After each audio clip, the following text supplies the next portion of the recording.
لله رب العالمين والصلاة والسلام على سيد الأنبياء والمرسلين وعلى آله وأصحابه أجمعين أما بعد فأعوذ بالله من الشيطان الرجيم بسم الله الرحمن الرحيم إن ربكم الله الذي خلق السماوات والأرض في 6 أيام ثم استوى على العرش يدبر الأمر ما من شفيع إلا من بعد إذنه ذلكم الله ربكم فاعبدوه أفلا تذكرون صدق الله العلي العظيم.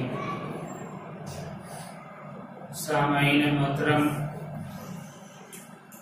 میں نے آپ کے سامنے سورہ یونس کی ایک آیت تلاوت کی ہے جس میں اللہ رب العزت ارشاد فرما رہے ہیں بے شک تمہارا رب اللہ تعالی ہے جس نے آسمانوں اور زمین کو 6 دنوں میں پیدا فرمایا، پھر عرش پر قائم ہوا، وہ ہر کام کی تدبیر کرتا ہے، اس کی اجازت کے بغیر کوئی شفاعت کرنے والا نہیں، ایسا اللہ تمہارا رب ہے، لہذا اس کی عبادت کرو، کیا تم پھر بھی نصیحت حاصل نہیں کرتے؟ اس آیت میں اللہ رب العزت کی کبریائی بیان کی جا رہی ہے، بڑائی بیان کی جا رہی ہے کہ اللہ رب العزت نے اس ساری کائنات کو، چاند، ستارے، سورج اور یہ زمین اور اس میں جو کچھ ہے ان سب کو صرف 6 دنوں میں بنا دیا ہے۔ آدمی تصور نہیں کر سکتا کہ 6 دنوں میں یہ سب کیسے بن گیا۔ ہم اگر گھر بنانا چاہیں تو گھر بنانے میں 6 دن نہیں، 6 مہینے نہیں، سال بھر سے زیادہ لگ جاتا، ایک چھوٹا سا مکان۔ لیکن اللہ رب العزت نے یہ ساری کائنات بغیر کسی میٹیریل کے بنائی ہے، یعنی پہلے کوئی چیز نہیں تھی، تمام کا تمام میٹیریل ایجاد کیا، بنایا اور پھر یہ کائنات بنائی۔ علماء کرام اس سلسلے میں فرماتے ہیں کہ اللہ رب العزت نے یہ جو کائنات بنائی ہے، زمین، آسمان، سب کچھ صرف 6 دنوں میں، یہ اتوار، پیر، منگل، بدھ اور جمعرات اور جمعے کے دن بنائی ہے۔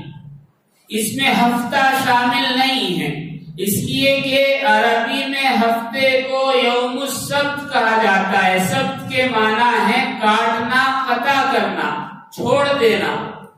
اس دن اللہ رب العزت نے اس کائنات کو مکمل فرما لیا تھا، یعنی جمعے کے آخر تک، تو لہذا ہفتے کے دن کوئی کام نہیں کیا، اس لیے اس کا نام ہفتہ رکھ دیا۔ بہرحال اس سلسلے میں حضرت ابن عباس رضی اللہ تعالیٰ عنہ فرماتے ہیں کہ چونکہ 6 دنوں میں اللہ رب العزت نے اس کائنات کو بنایا اور 6 دن اس وقت کے ہیں جب یہ زمین اور چاند اور سورج بنائے نہیں گئے تھے، تو ظاہر سی بات ہے کہ وقت کا تعین نہیں کیا جا سکتا کہ کون سے وقت میں یا کتنے وقت میں بنایا گیا۔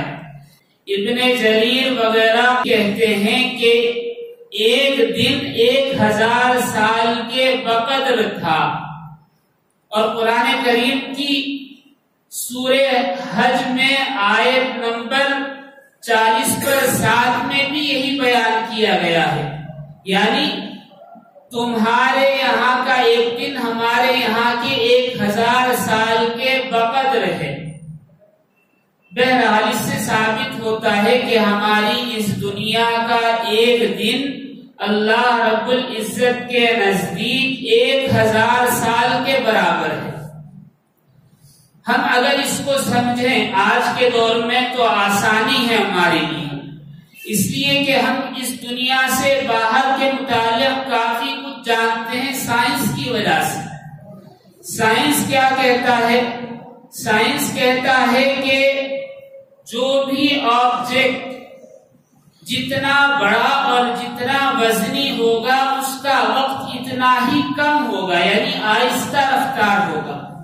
اب یہ دنیا ہماری بہت معمولی سی ہے، ایک نقطے کے بقدر ہے، اس وجہ سے یہاں وقت تیزی سے گزر جاتا ہے، لیکن سورج بڑا ہے مقدار میں اور سائز میں، وزن میں، اس وجہ سے وہاں وقت کی رفتار اور کم ہو جاتی ہے۔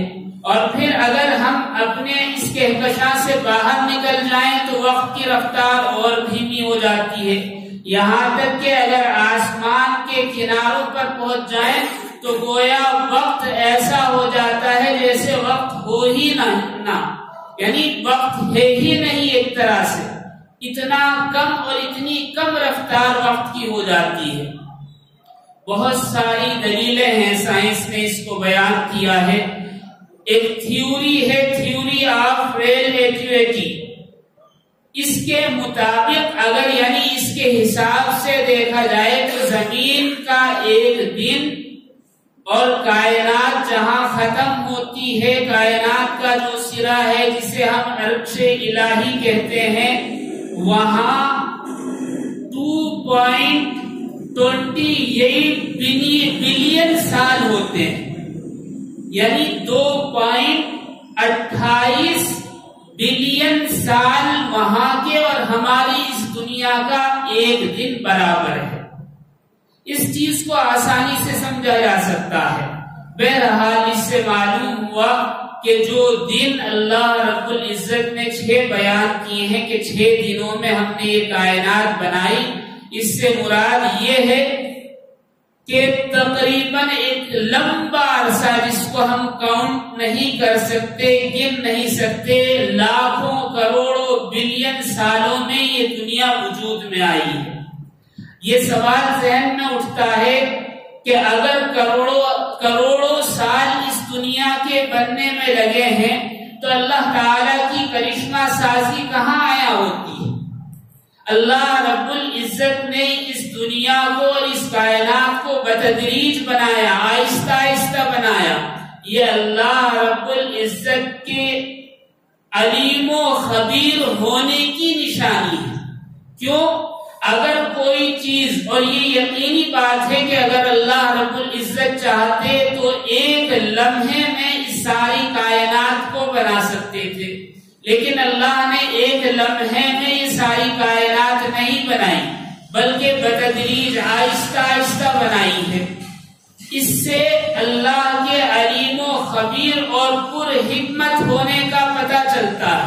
اگر ایک لمحے میں ساری کائنات بن جاتی تو یہ تصور کیا جا سکتا تھا کہ ہو سکتا ہے یہ کسی ایکسیڈنٹ کا نتیجہ ہو، جیسا کہ سائنس میں کچھ نظریات آج بھی ہیں۔ تو اللہ رب العزت نے اس کائنات کو آہستہ آہستہ بنایا تاکہ معلوم ہو کہ اللہ تعالی علیم ہیں، جاننے والے ہیں اور پر حکمت ہیں۔ ہر چیز حکمت کے ساتھ آہستہ آہستہ بنائی تاکہ یہ گمان نہ ہو کہ یہ اچانک جو وجود میں آئی ہے کہیں کسی ایکسیڈنٹ کا نتیجہ نہ ہو، اور کہیں یہ تو نہیں کہ اس میں کوئی کمی بیشی رہ گئی ہو۔ اس گمان کو رد کرنے کے لیے اللہ رب العزت نے اس کائنات کو آہستہ آہستہ بنایا ہے۔ بہرحال اللہ رب العزت نے قرآن کریم میں ہی سورہ فصلت کی آیت نمبر 9 میں یہ بیان فرما دیا کہ ہم نے اس دنیا کو جس میں ہم آباد ہیں 2 دن میں بنایا ہے۔ ایک طرف بیان کیا جا رہا ہے کہ ساری کائنات یعنی آسمان زمین 6 دن میں، اور دوسری طرف بیان کیا جا رہا ہے کہ یہ زمین 2 دن میں بنائی گئی ہے۔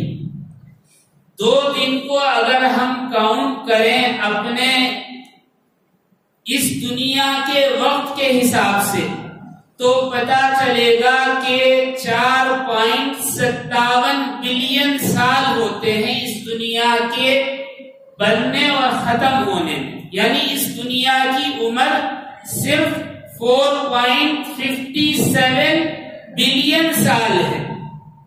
یہاں ایک بات اور سمجھ میں آتی ہے، اگر ہم سائنس سے اس کو سمجھ رہے ہیں، پہلی بات یاد رکھیں کہ سائنس صرف سمجھنے کے لیے ہے، سائنس پر فیصلہ نہیں کیا جائے گا۔ سائنس تو صرف قرآنی آیات کو سمجھنے کے لیے ہے، قرآن کا فیصلہ ہی اصل ہے۔ یہاں جو بیان کیا جا رہا ہے کہ 4.57 بلین سال اس دنیا کی عمر ہے جس پہ ہم رہتے ہیں، سائنس کے تصور کے حساب سے، تو اس سے یہ بھی ثابت ہوتا ہے کہ اللہ رب العزت نے اس دنیا کو جو بنایا ہے، قیامت آئے گی اس وقت تک جو بھی چیزیں ہیں وہ سب بنا کر رکھ دی ہیں اس میں۔ ہمیں نہیں پتا کہ آگے کیا کیا چیزیں ایجاد ہوں گی، کیا کیا چیزیں آئیں گی دنیا میں، لیکن وہ سب اللہ رب العزت نے بنا دی ہیں۔ جیسا کہ پچھلے زمانے میں تصور نہیں کیا جا سکتا تھا کہ ہم موبائل استعمال کرتے ہیں، کیمرہ، کرنٹ اور جہاز اور دوسری بہت ساری چیزیں، اس کا تصور نہیں کیا جا سکتا تھا، لیکن اللہ رب العزت نے جب کائنات بنائی اور کائنات میں یہ دنیا بنائی تو اس دنیا میں ان تمام چیزوں کا میٹیریل پہلے ہی بنا کر رکھ دیا تھا، جو اب آہستہ آہستہ انسان کے کام آ رہا ہے، اور قیامت تک جو بھی چیز بنے گی ان تمام چیزوں کا میٹیریل یا وہ چیزیں اللہ رب العزت نے پہلے ہی بنا کر رکھ دی ہیں، کیونکہ اللہ رب العزت کے نزدیک وقت نہیں ہے، جیسا کہ احادیث میں بھی آتا ہے کہ جنت میں ہمیشہ ہمیش رہیں گے، وہاں وقت نہیں ہوگا، ٹائم نہیں ہوگا، سال اور گنتی نہیں ہوگی۔ تو اس سے معلوم ہوتا ہے کہ اللہ رب العزت کے نزدیک یعنی عرش کے قریب وقت نہیں ہے، اور جہاں وقت نہیں ہوتا تو وہاں ماضی، حال، مستقبل سب برابر ہے، یعنی جو ہمارے پیچھے گزر چکا وہ بھی اللہ کے سامنے ہے، جو ہمارے سامنے گزر رہا ہے وہ بھی اللہ کے سامنے ہے، اور جو آگے آنے والا ہے وہ بھی اللہ کے سامنے موجود ہے۔ ابھی ایسا نہیں کہ آئندہ آئے گا، نہیں، وہ موجود ہے، کیونکہ اللہ رب العزت نے اس دنیا کے بنانے کے ساتھ ساتھ وہ تمام چیزیں بنا کر رکھ دی ہیں جو آگے ہمیں دکھائی دیں گی یا ہمارے استعمال میں آئیں گی۔ بہرحال یہ اللہ رب العزت نے تھوڑے سے لفظوں میں بیان فرما دیا، ستت ایام۔ اس کی تفسیر سے معلوم ہوتا ہے، بہت لمبی چوڑی تفسیر کی جا سکتی ہے لیکن وقت نہیں ہے، ہماری اس زمین کی عمر 4.57 بلین سال ہے سائنس کے ایک مفروضے کے لحاظ سے، تو یہ کائنات کتنی عمر رکھتی ہے؟ تو اندازہ لگایا جاتا ہے کہ 13.7 بلین سال پرانی یہ کائنات ہے۔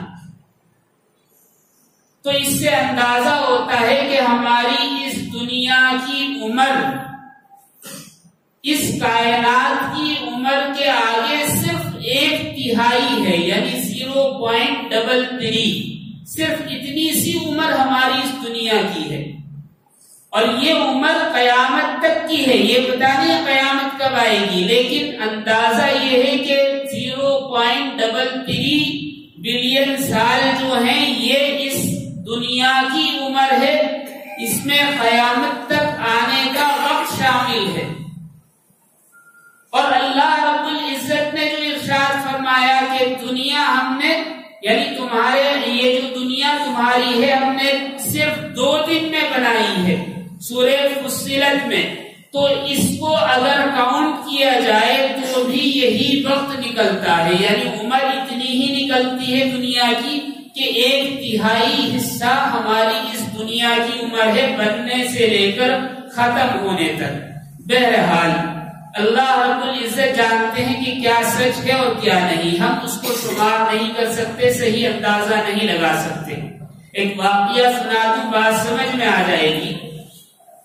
بہت سارے علماء کرام نے اس واقعے کو نقل کیا ہے، پرانا واقعہ ہے۔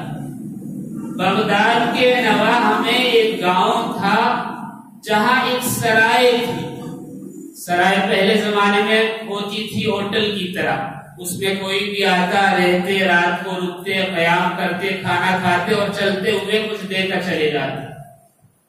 ایک تاجر تھا جو دور دراز سے آیا کرتا تھا اپنی تجارت کے لیے، وہ اس سرائے میں آ کر ٹھہرتا تھا۔ سرائے کی مالک ایک بوڑھی عورت تھی، وہ لوگوں کو کھانا پکا کر دیتی اور ان کے رہنے کا انتظام کرتی۔ ایک عرصے سے وہ تاجر اس سرائے میں ٹھہر رہا تھا۔ ایک مرتبہ جب وہ آیا تو دیکھا کہ وہ بوڑھی عورت بیمار ہے،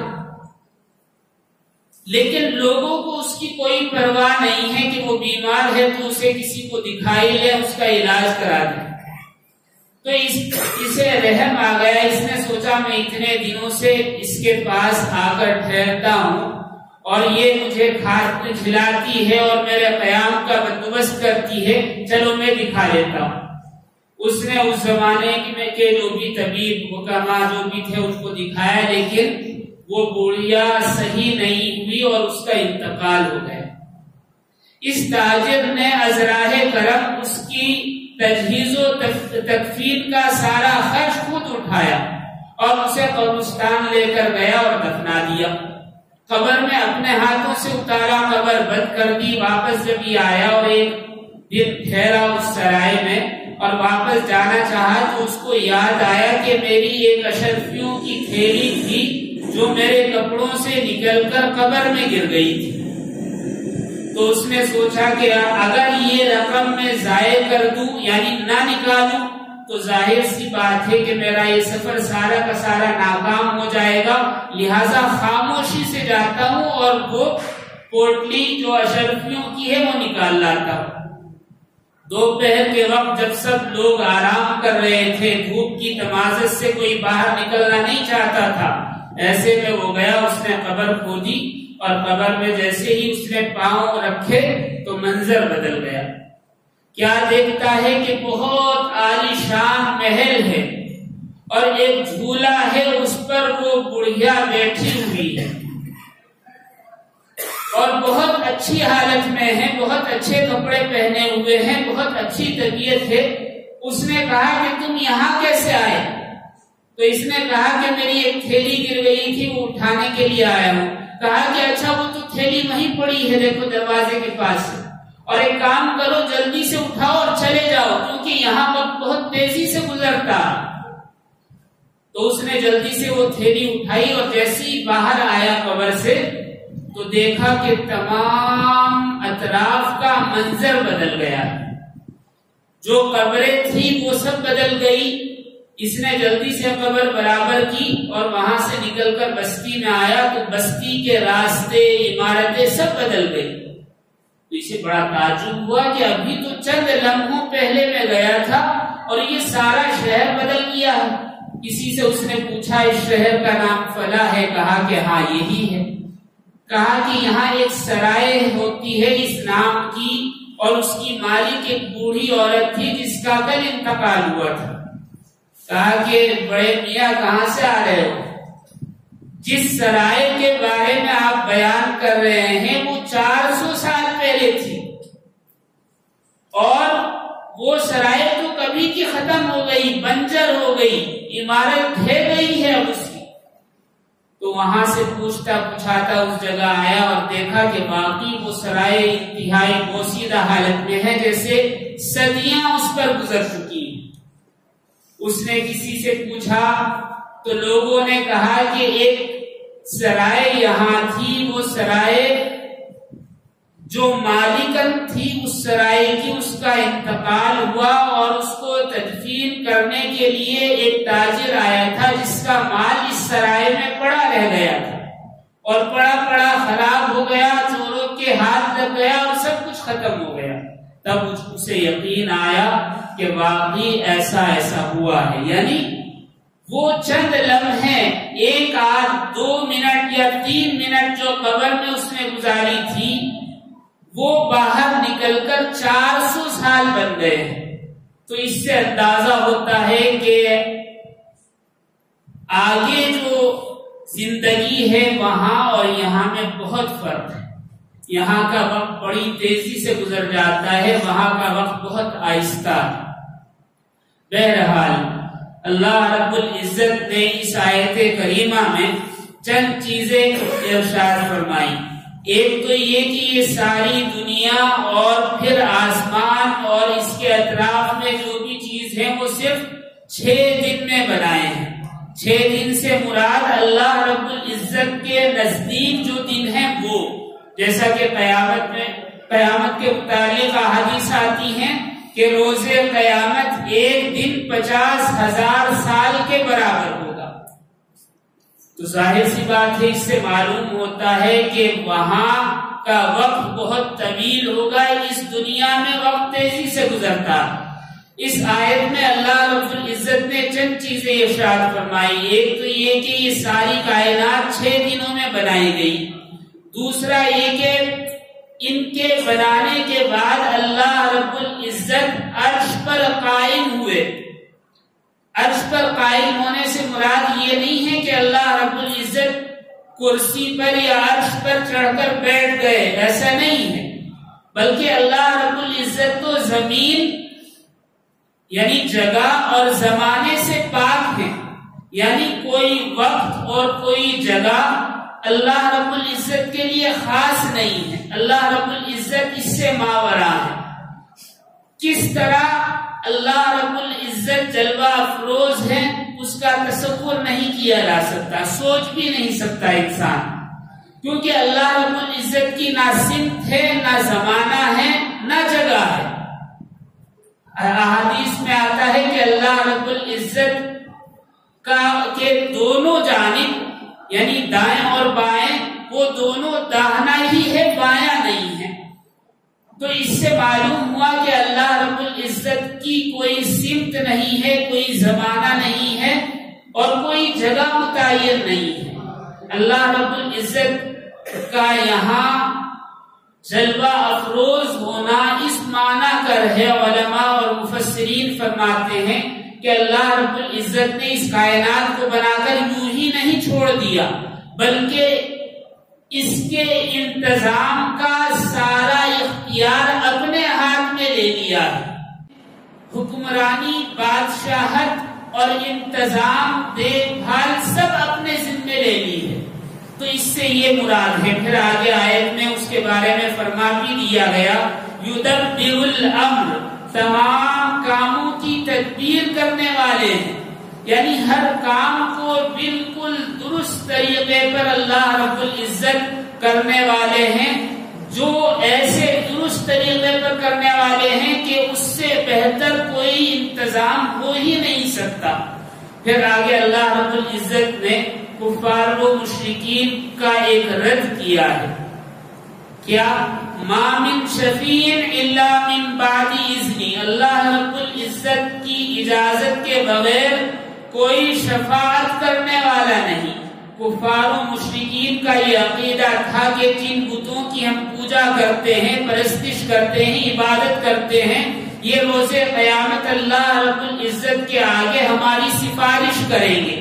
اللہ رب العزت نے یہاں اس بات کا انکار کر دیا کہ اللہ کے حکم کے بغیر کوئی سفارش نہیں کرے گا، اور اللہ کے اجازت کے ساتھ کون سفارش کرے گا؟ نبی کریم صلی اللہ علیہ وسلم کریں گے، یا جسے اللہ رب العزت چاہیں وہ سفارش کر سکتے ہیں نیک بندوں میں سے یا انبیاء علیہ السلام میں سے۔ بہرحال اس میں ایک اور بات ہے، وہ یہ کہ بہت سارے لوگ یہ سمجھتے ہیں کہ نبی کریم صلی اللہ علیہ وسلم کے علاوہ کسی کو سفارش کا حق حاصل نہیں۔ یہاں یہ اس آیت سے ثابت ہوتا ہے کہ اللہ جسے اجازت دیں گے وہ سفارش کرے گا، وہ شفاعت کرے گا، جیسا کہ احادیث میں بھی آتا ہے کہ حافظ قرآن اور شہید اور دوسرے نیک صالحین لوگ اللہ رب العزت کی اجازت سے ان لوگوں کی شفاعت کریں گے جن پر جہنم واجب ہو چکی، اور اللہ رب العزت ان کی سفارش قبول فرمائیں گے۔ پھر آگے اللہ رب العزت نے ارشاد فرما دیا، ذالکم اللہ ربکم فاعبدوہ، ایسا زبردست حکمت والا، ایسی زبردست کائنات بنانے والا اور اس ساری کائنات کا انتظام اپنے پاس رکھنے والا اللہ ہی تمہارا رب ہے، لہذا اسی کی عبادت کرو۔ اور پھر آگے تنبیہ فرما دی افلا تذکرون، کیا تم نصیحت حاصل نہیں کرتے؟ یعنی یہ سب کچھ تمہارے سامنے ہے پھر بھی تم عقل نہیں پکڑتے، تم نصیحت حاصل نہیں کرتے کہ اللہ کی عبادت کرو۔ بہرحال اللہ رب العزت ہم سب کو کہنے سننے سے زیادہ عمل کی توفیق عطا فرمائے۔ وآخر دعوانا ان الحمد للہ رب العالمین۔